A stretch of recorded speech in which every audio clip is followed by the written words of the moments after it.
ব্যবসা বাণিজ্যে লস হইলে রাগান্বিত হওয়া যাবে না। আলহামদুলিল্লাহ মালিক, তুমি এই বছর আমাকে লস দিছ, এই বছর আমাকে অনেক বড় একটা ওষুধ দিছ, আমি অনেক বড় একটা বিপদের সম্মুখীন হয়েছি।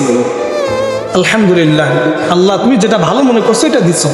এই যে আপনি আল্লাহ তাআলার উপরে শুকরিয়া আদায় করলেন, রব তখন ফেরেশতাদেরকে ডাক দিয়ে বলে যে তোরা কি করছিলি, নিষেধ করছিলি, আল্লাহ তুমি কি কইরা না দুনিয়ার জমিনে, আল্লাহ তুমি মানুষ সৃষ্টি করিও না। এই যে দেখ আমার বান্দাকে আমি এত বড় বিপদ দিছি, মুসিবত দিছি, দেওয়ার পরেও আমার বান্দা এক কদম আমার থেকে দৈর্ঘ্য থেকে পিছপাও হয় নাই। আমি রবের শুকরিয়া আদায় করছি, আলহামদুলিল্লাহ। যা তোরা সাক্ষী থাক, আমার বান্দাকে, আমার বান্দার জীবনের যত গুনাহ আছেন সব মাফ করে দিলাম। বলি সুবহানাল্লাহ।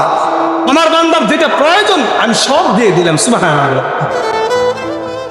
এই জন্য মুহতারাম হাজরিন, সবর ধৈর্য ধরতে হবে, সবর আর ধৈর্য ধরতে হবে।